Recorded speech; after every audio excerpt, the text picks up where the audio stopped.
একটা যাচ্ছি, আমি সকলকে বলবো আহ যে বলবো যে খুব মন দিয়ে শুনবে আজকে যে খুব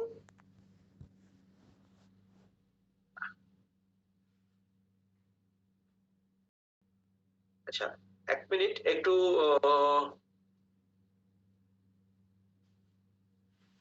কারণ এই মুহূর্তে দাঁড়িয়ে যেটা হচ্ছে আহ আমার কথা কি আপনাদের কাছে অব্দি ঠিক মতো পৌঁছাচ্ছে? প্লিজ একটু আমাকে রেসপন্স করবেন, আমার কথা কি ঠিক মতো পৌঁছাচ্ছে?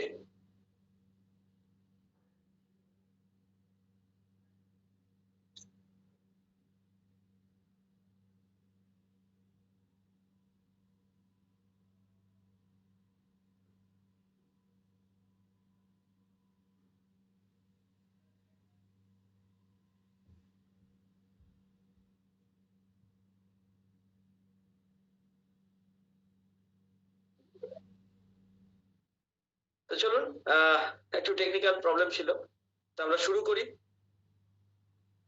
বন্ধুরা, এই কিছুদিন আগে আহ কিছুদিন আগে আমার এক রিলেটিভের বাড়িতে গিয়েছিলাম, প্রদীপদা।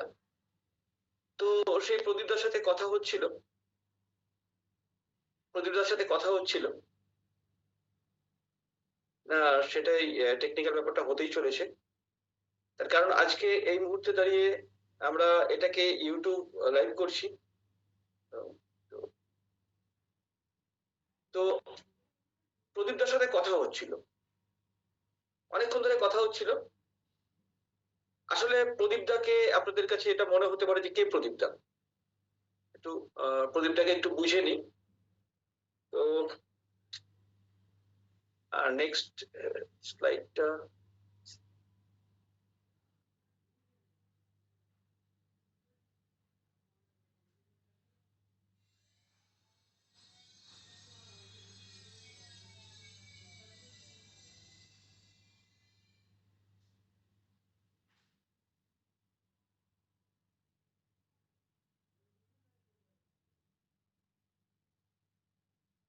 হ্যাঁ, কিছু একটু টেকনিক্যাল প্রবলেম হচ্ছিল, যার জন্য এখন অনেকে আসছেন, তো বারবার করে করতে হচ্ছে। তো প্রদীপদার সাথে কথা হচ্ছিল, প্রদীপ বিশ্বাস। তো চলুন আগে আমি কে প্রদীপদা, একটু প্রদীপদার সাথে একটু আপনাদের পরিচয় করি। আহ প্রদীপদা হচ্ছেন বাড়ির গার্জিয়ান। অ্যাকচুয়ালি 4 জনের পরিবার: প্রদীপদা, প্রদীপদার মেয়ে, প্রদীপদার মিসেস, আর প্রদীপদার ভাইও তাদের সাথে থাকে। তো এই 4 জনের সাথে কথা বলছিলাম, সেদিন ছুটির দিন ছিল, 4 জনের সাথে বসে বসে কথা বলছিলাম। তো তার আগে যদি আমি প্রদীপদার সাথে পুরো পরিবারের সাথে আপনাদের পরিচয় করিয়ে দিই, আমার মনে হয় আপনাদের বুঝতেও সুবিধা হবে। প্রদীপদা অ্যাকচুয়ালি একটা মুদির দোকান চালায়। কোথায় মুদির দোকান চালায়? আপনার পাড়ার মোড়ের দোকানটাতে। আপনি কোনোদিন খেয়াল করে দেখেননি, ঠিক আছে? তো প্রদীপদা বয়স 35 বছর বয়স। উনি দীর্ঘদিন ধরেই দোকানটাকে চালাচ্ছেন এবং মান্থলি রোজগার করেন এই মোটামুটি 40 থেকে 50 হাজার টাকা রোজগার হয়ে যায়। আর যে কোয়ালিফিকেশন সেটা মোটামুটি। কিন্তু তার প্রবলেম হচ্ছে এই মুহূর্তে এখন একটা হিউজ কম্পিটিশনকে তাকে ফেস করতে হচ্ছে। আফটার লকডাউন তো কম্পিটিশন আরো বেড়ে গেছে, আপনারা সকলেই জানেন।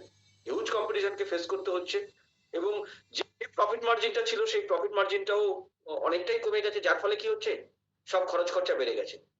প্রদীপদা সবসময় মুখ গোমরা করে থাকে, খুব দুশ্চিন্তায় থাকে। প্র্যাকটিক্যালি প্রদীপদাও বুঝে উঠতে পারছেন এখন কি করবে। আর সবচেয়ে বড় কথা, প্রদীপদার কাছেও একটা ব্যাপার ছিল যে আহ, কিছু রোজগার করে সে তার সংসারটাকে চালাবে। তো আলটিমেটলি এখন তার পরিবারকে দেওয়ার মতো করে খুব একটা সময় নেই।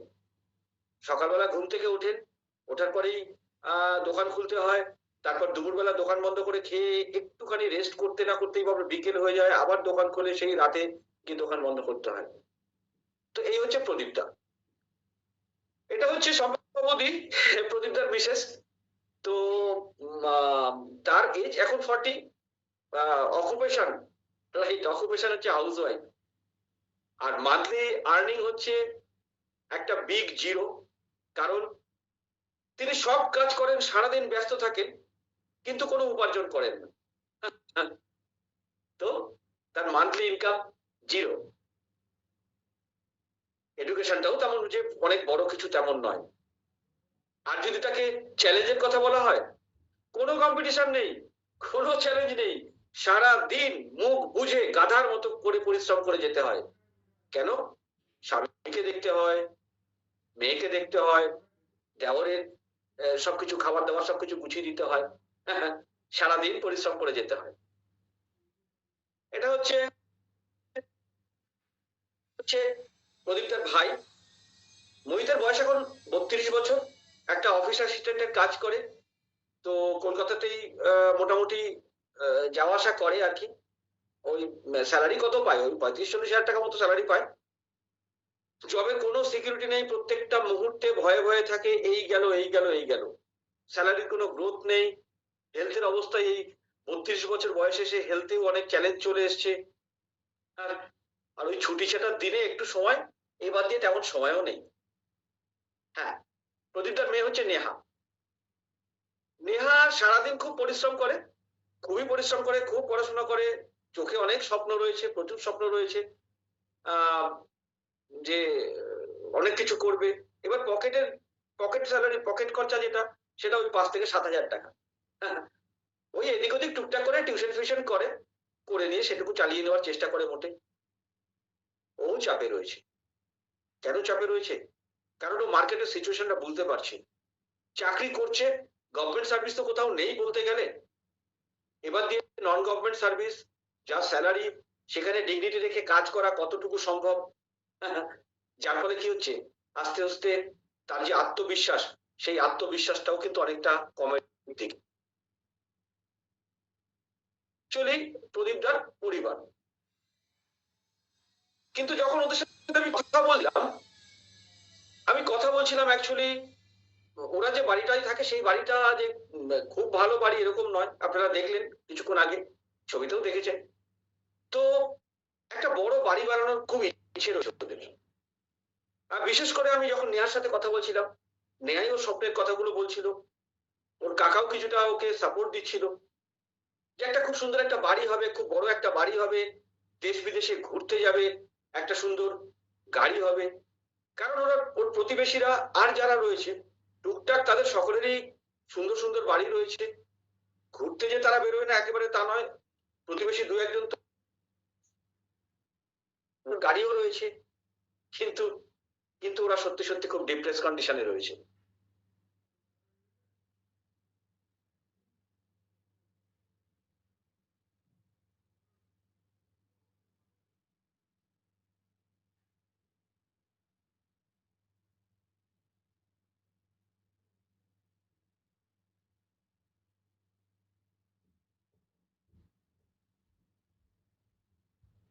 তারপর আহ, তারপর আর বলতে পারিনি।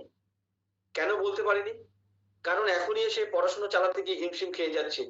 মাস্টার ডিগ্রি হয়তো কষ্ট করে করবে, তারপরে আমি বললাম তারপরে কি করবি? কেন আঙ্কেল, তারপরে আমি একটা জব তো তুই করবি, কিন্তু জব কোথায় বাবা? সত্যি ভাবছে তো অনেক কিছুই। তারপর যখন যখন এটা নিয়ে বসলাম, তখন ওদের মনে হয় একটু চৈতন্য হলো। স্বপ্ন যেগুলো দেখছে আর ইনকাম যেটা, সেটা অ্যাকচুয়ালি এরকম। স্বপ্নটা অনেক অনেক অনেক বড়, আর আর্নিং, আর্নিং তার তুলনায় নস্যি। বন্ধুরা, যদি প্রদীপদার বাড়ির সাথে কথা বলছিলাম, আমি কি আপনাদেরকেও কানেক্ট করতে পারছি? আমি কিন্তু আপনাদেরকেও কানেক্ট করতে চাইছি। আমাদের ড্রিম সার্কেলটা এতটাই বড়, প্রদীপদা তো আমাদেরই রিপ্রেজেন্ট করছে না, ড্রিম সার্কেলটা এতটাই বড় আর আর্নিংটা এতটাই কম। কি করা উচিত? হ্যাঁ, আমার তো মনে হয় একবারে কম্প্রোমাইজ করা উচিত নয়। কারণ সিনারিও রয়েছে, তাতে আমাদের আরো তেফুরে লাগতে হবে, কিছু করতে হবে। কারণ একটা জিনিস বুঝে গেছি, যা করছি তাই যদি করতে থাকি, যা পাচ্ছি তাই পাবো না, তার থেকেও কম পাবো। কারণ পাওনাটা আরো কমে যাচ্ছে দিন দিন। চারিদিকে কোনো জব নেই, প্লেসমেন্ট নেই, গভর্নমেন্ট জব তো প্রায় প্রায় কোলাপস করে গেছে, বিজনেস ডাউন চলছে। আর সব বড় বিপদ। এখন যে বিপদটা এখনো আমরা খুব একটা আজ করে উঠতে পারিনি, যারা একটু নাড়াচাড়া করি আমরা তারা একটু বোঝার চেষ্টা করছি, সেটা হচ্ছে আর্টিফিশিয়াল ইন্টেলিজেন্স। মানুষকে কৃত্রিমতা দিয়ে টক্কর দেওয়ার একটা প্রচেষ্টা শুরু হয়ে গেছে। তো যেদিন এই কৃত্রিম বুদ্ধিমত্তা মানুষের বুদ্ধিমত্তাকে সঠিকভাবে চ্যালেঞ্জ জানিয়ে বসবে, সেদিন তো ভয়ঙ্কর বিপদের দিনই মনে হচ্ছে, তাই নয়? কারণ একটা জিনিস শুনেছিলাম, সেটা হচ্ছে খোদার উপর খোদগাড়ি যদি কেউ করে তাহলে কিন্তু তাকে খুব খুব খেসারত দিতে হয়। আর্টিফিশিয়াল ইন্টেলিজেন্স যেভাবে আসছে, এক্সপার্টরা বলছেন আগামী কয়েক বছরের মধ্যে 300 মিলিয়ন ফুল টাইম জব পুরো নোহায়ার হয়ে যাবে। তো এখনই এই অবস্থা, নাই নাই নাই নাই রব, এরপরে কি হবে? আলোচনা করছিলাম, আচ্ছা প্রদীপ দা একটা জিনিস বলুন, এই মুহূর্তে অন অ্যান অ্যাভারেজ স্যালারি তো 15 থেকে 20,000 টাকা, খুব বেশি হলে 30,000 টাকা। তো যদি এরকম স্যালারি ক্রিস্টান হয়ে থাকে, তাহলে অ্যাকচুয়ালি আমাদের স্বপ্নের কি হবে? আমরা কি সত্যি সত্যি চালাতে পারবো? সত্যি সত্যি আমাদের যা স্বপ্ন রয়েছে সেই স্বপ্নগুলোকে আমরা ফুলফিল করতে পারবো? পারবো না, পারার কন্ডিশনে আমরা নেই এখন, আর একেবারেই নেই। কিন্তু এই যে দিশেহারা হয়ে রয়েছি, রাস্তা কোথায়? কারণ আমার বারবার করে মনে হয়েছে, যদি রাস্তা যদি কোথাও বন্ধ হয়ে গিয়ে থাকে তাহলে আরেকটা রাস্তা নিশ্চয়ই খুলেছে। নদীর একটা কুল যদি ভেঙেছে তাহলে নিশ্চয়ই আরেকটা কুলও তৈরি হয়েছে, তাই নয় বন্ধুরা? তো সলিউশন নিয়ে যখন ওরা আমাকে প্রশ্ন করলো, বিশেষ করে নেহাই বেশি করে প্রশ্ন করছিল যে আঙ্কেল তাহলে তাহলে সলিউশনটা কি? আমি বললাম সলিউশন একটা আছে রে, সেটা হচ্ছে তুই যদি একটা পার্সোনাল ব্র্যান্ডকে তৈরি করতে পারিস। কারণ তোর বাবাকে দেখেছিস চোখের সামনে বিজনেস করতে, সেখানে আলাদা করে কিন্তু প্রদীপটা খুব ভালো ব্র্যান্ড তৈরি করতে পারিনি। তো তুই যদি একটা পার্সোনাল সুন্দর ব্র্যান্ড তৈরি করতে, তাহলে কিন্তু বিজনেসটা করতে পারবি। কারণ চাকরি বাকরির অবস্থা কিন্তু সেরকম নেই, সেটা তুইও ভালো করে বুঝতে পারছিস। কিভাবে পার্সোনাল ব্র্যান্ড তৈরি করবো, তুমি ব্যাপারটা একটু বোঝো। শপিং অনলাইন হচ্ছে কিনা, আগে কিছু বছর আগেও যদি কেউ বলতো যে আমাদেরকে এরকম অনলাইনে কেনাকাটা করতে হবে, আমরা কি বলেছি? আমরা বলেছি ভারতবর্ষ হচ্ছে এখানে কি আর এরকম অনলাইন কেনাকাটা হয়? ভারতবর্ষ অশিক্ষিতের দেশ নয়, ভারতবর্ষ এই মুহূর্তে দাঁড়িয়ে যথেষ্ট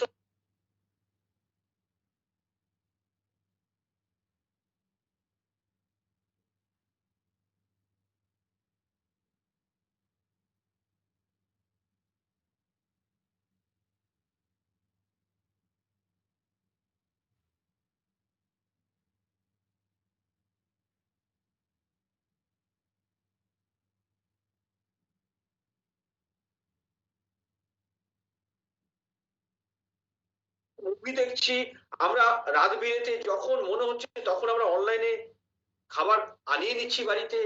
আমরা কোথাও যদি যাচ্ছি, ঘুরতে যাচ্ছি, কিছু করছি, অনলাইনে বুক করছি। টোটালটা অনলাইন শিফট হয়ে গেছে।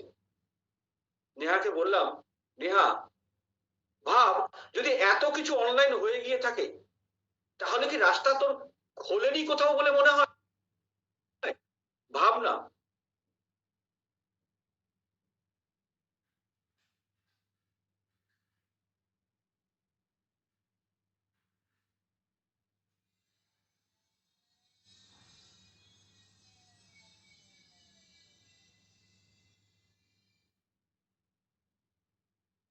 মনে হবে না যে ইনভেস্টমেন্ট রয়েছে, প্রচুর টাকা এখানে ইনভেস্ট করতে হবে, প্রচুর রিস্ক রয়েছে, প্রচুর চাপ নিতে হবে, ওভারহেড কস্টিং অনেক রয়েছে, হিউজ কম্পিটিশন রয়েছে, আর প্রচুর নলেজ লাগবে, তাই না? তো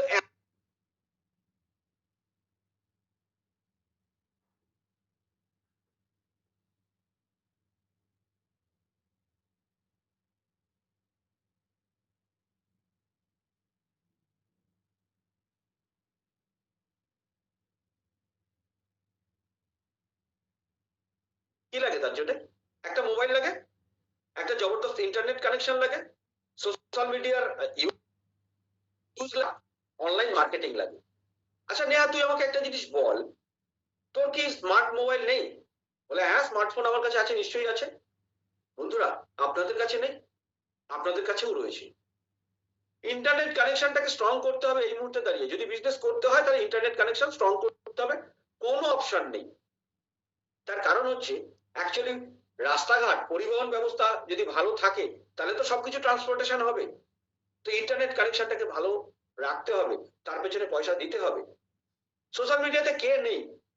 নেহা তুই নেই সোশ্যাল মিডিয়াতে, প্রদীপ দা আপনি নেই, সভাপতি আপনি নেই, আপনারা সকলে রয়েছেন তো। আমরা এখানে যারা রয়েছি সকলে রয়েছি তো আমরা অনলাইনে, তাই না? আমরা সোশ্যাল মিডিয়া ইউজ করি তো। এবার যদি আমরা একটা অনলাইন মার্কেটিংটাকে যদি শিখে নিতে পারি, যে কি করে অনলাইন থ্রু আমরা আমাদের বিজনেসটাকে চালাবো, কি করে অনলাইন মার্কেটটা আমরা করবো, সেটা যদি আমরা একটু শিখে নিতে পারি। কারণ যদি ডিজিটাল মার্কেটিং আমরা করতে পারি তাহলে যে বেনিফিট গুলো রয়েছে সেটা হচ্ছে, প্রথম কথা তো টাইম ফ্রিডম প্রচুর রয়েছে। প্রদীপদা আপনি আমাকে একটা জিনিস বলুন, আপনি সকালবেলা ওঠেন, ঘুম থেকে ওঠেন, দোকান খোলেন, তারপর 12টা 1টা 1:30টা অব্দি দোকান, এরপরে 1-2 ঘন্টার জন্য আসেন, বিকেলবেলা আবার খোলেন, রাত অব্দি আপনি দোকানটাকে খুলে রাখেন, বিজনেস করেন, আপনার কাছে টাইম ফ্রিডম আছে। আপনি যেদিন দোকান বন্ধ রাখেন সেদিন আপনার আয়টাই বন্ধ হয়ে যায়। কিন্তু ডিজিটাল মার্কেটিং এমন একটা জিনিস, থ্রু অনলাইন দেখবেন একটা টাইম ফ্রিডম পেয়ে গেছেন, আর কোন রকমের রিস্ক আপনি সেরকম ফিল করতে পারবেন না। এখানে কোনো বয়সের কোনো বালাই নেই। প্রদীপটা আপনিও করতে পারেন, শম্পা বৌদি আপনিও করতে পারেন, নেহা তুইও করতে পারিস, যে কেউ করতে পারে এটা। কারণ এখানে কোনো এজ বার নেই, এখানে কোনো জেন্ডারের আলাদা করে মেনশন করার সব দরকার পড়ে না। আর যেহেতু টোটালটা গ্রোথ করছে তো বিজনেস তো গ্রোথ হবেই, আর এখানে সেভাবে কোনো রিসেশনও আসে না। আর সবচেয়ে বড় কথা, না লাগে এডুকেশনাল কোয়ালিফিকেশন আর না লাগে ইনভেস্টমেন্ট। তাহলে যদি এতগুলো বেনিফিট থাকে, প্রদীপদা আপনার কি মনে হয় না এটা নিয়ে একটু ভাবা উচিত আমাদের সকলের? ওরা ওরা ভাবতে বসে গেল, আচ্ছা এরকম একটা সাবজেক্ট কই, এরকম তো কোনোদিন ভাবিনি, কোনোদিন শুনিনি। আমি বললাম আচ্ছা প্রদীপ একটা জিনিস বলুন, এই যে অ্যামাজন বলুন, ফ্লিপকার্ট বলুন, কেএফসি বলুন, Uber, Paytm, Amazon, Facebook, Insta, সকলে তো বিজনেস করছে, অনলাইন থ্রুই করছে, ইন্টারনেট ইউজ করে করছে, এবং আপনি ওদের বিজনেসকে গ্রো করতে সাহায্য করছেন। তাহলে আপনি কেন আপনার ব্র্যান্ড বানিয়ে আপনার বিজনেসটাকে গ্রো করতে সাহায্য করবেন না? প্রদীপ দা, শম্পা, নেহা, ওরা এবার একটু ভাবতে বসুন। আমাকে জিজ্ঞাসা করলো তাহলে অপশনটা কি, আমি বললাম দেখুন অপশনটা হচ্ছে ফরএভার লিভিং প্রোডাক্ট ইন্টারন্যাশনাল। এটা হচ্ছে এমন একটা বিজনেস যেটা একটা সাধারণ মানুষকে অসাধারণ করে তুলতে সাহায্য করে। প্রদীপটা আপনি তো আমাদের অনেকদিন ধরে দেখছেন আমাদের ফ্যামিলিকে, আমরা কি এরকম ছিলাম? গত 11 বছর ধরে আমাদের পরিবার এই ফরএভার লিভিং এর সাথে যুক্ত রয়েছে। আপনি আপনার চোখের সামনে দেখেছেন আমাদের এই পরিবর্তন। এই 11 বছরে কিন্তু আমরা অনেকটা পরিবর্তন করতে পেরেছি নিজেদেরকে। আমাদের আর্থিক অবস্থা অনেকটা ভালো হয়েছে, আমাদের শারীরিক অবস্থা অনেকটা ভালো হয়েছে, আমাদের মানসিক অবস্থা অনেকটা ভালো রয়েছে। কারণ আপনি দেখেন আমরা অনেক সময় এখন প্রত্যেকটা সময় খুব খুশিতে থাকি, হাসিতে থাকি, কই আগে কি এরকম আমরা ছিলাম? তো ফরএভার লিভিং একটা একটা আশ্চর্য দুনিয়া। প্রদীপটা আপনি যদি এটা বুঝতে পারেন তাহলে দেখবেন আপনি এখানে খুব ইন্টারেস্ট ফিল করবেন। প্রদীপটা জানতে চাইলো তাহলে বলো শুনে একটু ফরএভার লিভিং এর সম্পর্কে। এটা 1978 সালের একটা কোম্পানি, অ্যারিজোনার আমেরিকা স্কটসডেল থেকে তার জার্নি শুরু করেছিল। আর এই মুহূর্তে সারা পৃথিবী জুড়ে 160টার বেশি দেশে বিজনেস করে, 3000-এর উপর নিজস্ব অফিস রয়েছে, এবং 38,000 কোটি টাকার বেশি টার্নওভার ফরএভার লিভিং এর। প্রদীপ তো অবাক, সভাপতি আপনার মুখের দিকে তাকিয়ে রয়েছে। নেহা বলছে আঙ্কেল এগুলো সত্যি নাকি? বলো হ্যাঁ রে বাবা, একদম সত্যি। এবং হিসাব করে দেখ তোরা কি ফরএভার সম্পর্কে জানতিস আমি বলার আগে? তুই না তো, তাহলে ভাব কোনো অ্যাডভার্টাইজ হয় না, কিচ্ছু হয় না, তাহলে কি করে 38,000 কোটি টাকার বিজনেস করলো? 38,000 কোটি টাকা চারটিখানি ওয়ার্ড তো নয়। বললো আচ্ছা তাই? আমি বললাম হ্যাঁ, সব তো চোখের সামনে, তুই সার্চ করে দেখে নে। আর এই যে অনস্ক্রিন আমরা যেটা দেখতে পাচ্ছি, এই যে পৃথিবীর যেখানে যেখানে হলুদ সেখানে সেখানে ফরএভারের উপস্থিতি রয়েছে। অর্থাৎ পৃথিবীর এত জায়গা জুড়ে এত বিস্তৃত ভাবে, আমার জানা নেই কোন কোন কোম্পানি এত বিস্তৃত ভাবে কাজ করে। আর সবচেয়ে বড় কথা, সারা পৃথিবী জুড়ে 1 কোটির বেশি মানুষ কিন্তু এর সাথে যুক্ত। প্রদীপদা, শম্পা, নেহা সকলে আমার মুখের দিকে ফ্যাল ফ্যাল করে তাকিয়ে রয়েছে। 1 কোটির বেশি মানুষ। আমি বললাম হ্যাঁ, দেখ এতক্ষণ তোর তো ডাউট হচ্ছিল যে আমি কি সত্যি সত্যি এই বিজনেসটা করতে পারবো আমরা। বল একটা জিনিস, 1 কোটির বেশি মানুষ যে কাজটার সাথে যুক্ত রয়েছে, যে কাজটা করতে পারে, সেটা কি চাইলে তোরা করতে পারবি না? ওরা খুব এক্সাইটেড হয়ে গেল। নেহা বলল, আঙ্কেল আমি তো করবই, আর যেটুকু ঘাটতি থাকবে আমি বাবা মাকেও শিখিয়ে নেবো, তুমি আমাকে আরো কিছু ডিটেল বলো। বললাম দেখ, তোর বাবা যেভাবে বিজনেস করে এই বিজনেসটা আদতে সেরকম নয়। তাহলে কিরকম? বললো অ্যাকচুয়ালি এখানে প্রোডাক্টকে ইউজ করতে হবে। এবার ধর তুই একটা দোকান খুলেছিস, তোর দোকানে যে প্রোডাক্টটা পাওয়া যায় সেই প্রোডাক্টটা তুই যদি পাশের দোকান থেকে কিনিস, তাহলে তোর দোকানে কি কেউ কাস্টমার কেউ নেবে? বললো না, একেবারেই নেবে না। কেন নেবে না বলতো? বলছে খুব স্বাভাবিক, যদি আমি আমার জিনিস আমার দোকান থেকে না কিনি, আমি পাশের দোকান থেকে কিনি, তাহলে সবাই তো ভাববে যে আমার দোকানের জিনিসটা ভেজাল, ভালো নয়। আমি বললাম গুড, তোকে তোর দোকানের জিনিসটাকে ব্যবহার করতে হবে, আর যে এক্সপিরিয়েন্সটা হবে, তোর যে অভিজ্ঞতাটা হবে, সেই অভিজ্ঞতা কিছু মানুষের সাথে কথা বলতে হবে। এবার এই যে কিছু মানুষের সাথে তুই কথা বলবি, কিভাবে কথা বলবি? তুই এমনি তোর চারপাশে যারা রয়েছে, বন্ধু বান্ধব আত্মীয় স্বজন যারা রয়েছে, তাদের সাথে কথা বলবি, তোর এক্সপিরিয়েন্সটাকে বলবি, বিক্রি করবি না, খালি তোর এক্সপিরিয়েন্সটাকে বলবি। এবার তোর এক্সপিরিয়েন্সটা শোনার পরে কেউ যদি উৎসাহিত হয়, তাহলে তাকে বলবি একটাই জিনিস, যে না আমি এটা বিক্রি করি না, তুমি সরাসরি কোম্পানি থেকে নাও, সেই ব্যবস্থাটা আমি করে দিচ্ছি। তো যখন তুই তাকে কোম্পানিতে রেকমেন্ড করবি, তখন সে কোম্পানি থেকে পারচেজ যখনই করবে, তোর বিজনেস কিন্তু স্টার্ট হয়ে গেল। আস্তে আস্তে কি করতে হবে, তুই করতে করতে করতে যখন এই কাজটাকে আরো ভালোভাবে শিখে গেলি, তখন তুই কিন্তু এই যে এখন টিউশনি করিস যেটা যেভাবে, ওরকম ভাবে প্রাইভেট টিউশনি করা শুরু করবি, তোর এই কোচিং, তোর এই বিজনেসটাকে তুই শেখানো শুরু করবি। আমার দিকে না নেহা অবাক বিস্ময়ে তাকিয়ে রয়েছে। আঙ্কেল আমার তো পড়াতে ভালোই লাগে, তো আমি এখানেও পড়াতে পারবো? হ্যাঁ রে। সঙ্গে সঙ্গে নেহা ওর বাবা আর মার দিকে তাকিয়ে বলছে, তোমরা যাই বলো না কেন, আমি কিন্তু এই কাজটার সাথে যুক্ত হচ্ছি। আমি বললাম দাঁড়া, আর একটু বুঝে নে আগে, কারণ একটা জিনিস জান, ভাবিয়া করিও কাজ, করিও ভাবিও না। করার আগে একটু ভেবে নে, তারপর যখন করা শুরু করবি, তখন যেন ভাবার দরকার না পড়ে একদম।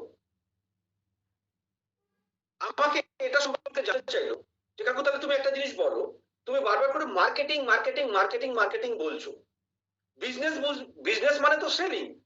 হ্যাঁ না, বিজনেস মানে প্রথমে মার্কেটিং, পরে সেলিং।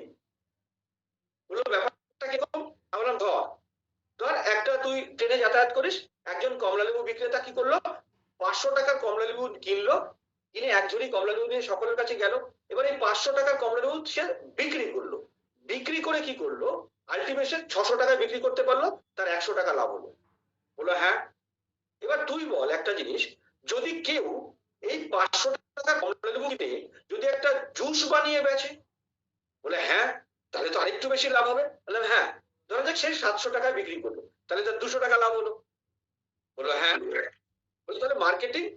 বললাম দেখ, ধর তুই 500 টাকার কমলালেবু নয়, তুই কমলালেবু কিনে নিয়ে আসলে, ধরা যাক 5টা কমলালেবু কিনলি, কেনার পর তোর ক্যামেরা রয়েছে, মোবাইল রয়েছে, সেটাকে সুন্দর করে স্ট্যান্ডে রাখলি, রেখে ওই ক্যামেরা চালিয়ে একটা ভিডিও তৈরি করলি, কি ওই একটু একটু করে কমলা লেবুটাকে সুন্দর করে খোসাগুলো ছাড়ালি, ছাড়িয়ে ওটা একটু খেলি, খাওয়ার পরে বললি কমলা লেবুটা না দারুণ খেতে, আপনারা যদি খেতে চাইছেন তাহলে কিন্তু আমার সাথে যোগাযোগ করতে পারেন। এই যে তুই কমলা লেবুটা বিক্রি করলি না, কিন্তু কমলা লেবুটা সম্পর্কে লোকের মনে উৎসাহ তৈরি করলি এবং তাদের আগ্রহ বাড়িয়ে দিলি, এইটা হচ্ছে মার্কেটিং। ও বললো বাহ, বেশ মজার ব্যাপার তো। হ্যাঁ, মজার ব্যাপার। আসলে কি জানিস তো নেহা, এই যে কাজটা না, এই কাজটা বিক্রি বাট্টার কাজ নয়, এই কাজটা হচ্ছে কথা বলার কাজ। প্রচুর মানুষের সাথে কথা বলতে হবে। এবার যখন দেখবি তোর চারপাশের প্রচুর মানুষ শেষ হয়ে গেছে, যাদের সাথে কথা বলা শেষ হয়ে গেছে, তাহলে সোশ্যাল মিডিয়া বলেছিলাম কেন? কারণ সোশ্যাল মিডিয়াতে প্রচুর মানুষ রয়েছে। আরে সারা পৃথিবী জুড়ে ফেসবুক না হলেও 300 থেকে 350 কোটি মানুষ ইউজ করে। হ্যাঁ, ল্যাঙ্গুয়েজের একটা ব্যারিয়ার যদি থাকে, তাহলেও ধরে নে না, তুই যে ভাষায় কথা বলিস, বাংলা ভাষায় কথা বলিস, সেখানেও প্রায় 30 থেকে 35 কোটি মানুষ কিন্তু অনলাইন রয়েছে। তুই যদি হিন্দিটা একটু শিখে নিতে পারিস, তাহলে হিন্দিতে নয় নয় করেও 60-70 কোটি মানুষ কিন্তু তুই পেয়ে যাবি, যাদের সাথে তুই কথা বলতে পারবি। তুই যদি কথা বলাটা শিখে নিস আর প্রচুর মানুষের সাথে কথা বলতে পারিস, তাহলেই কিন্তু এটা হয়ে যায়। এবার তুই যদি কাজটা করিস, তোর বারবার করে মনে হচ্ছে আঙ্কেল তো এত কিছু বলছে, এবার আঙ্কেল তো গাছে তুলে বই কেড়ে নেবে। না রে মা, এরকম ব্যাপার নয়। তুই যদি কাজটা করিস তাহলে আমার রোলটা কি হবে? আমি এই যে টোটাল প্রসেসটা, এই টোটাল প্রসেসটাই কিন্তু পুরোটাই তোকে সাপোর্ট দেবো, তোকে গাইড করবো। আমার কাছে যা যা এক্সপিরিয়েন্স রয়েছে, তোকে ঠকে সেই এক্সপিরিয়েন্স করতে হবে না। আমার কাছে যা যা এক্সপিরিয়েন্স রয়েছে, সব এক্সপিরিয়েন্স কিন্তু কাজে লাগবে। তোর যখন কাজ করতে করতে কোথাও কোনো প্রবলেম তৈরি হবে, তখন কিন্তু ওটাকে আমরা সলভ করব, আর তোর ওই বিজনেসটাকে বিল্ড করতে সাহায্য করব।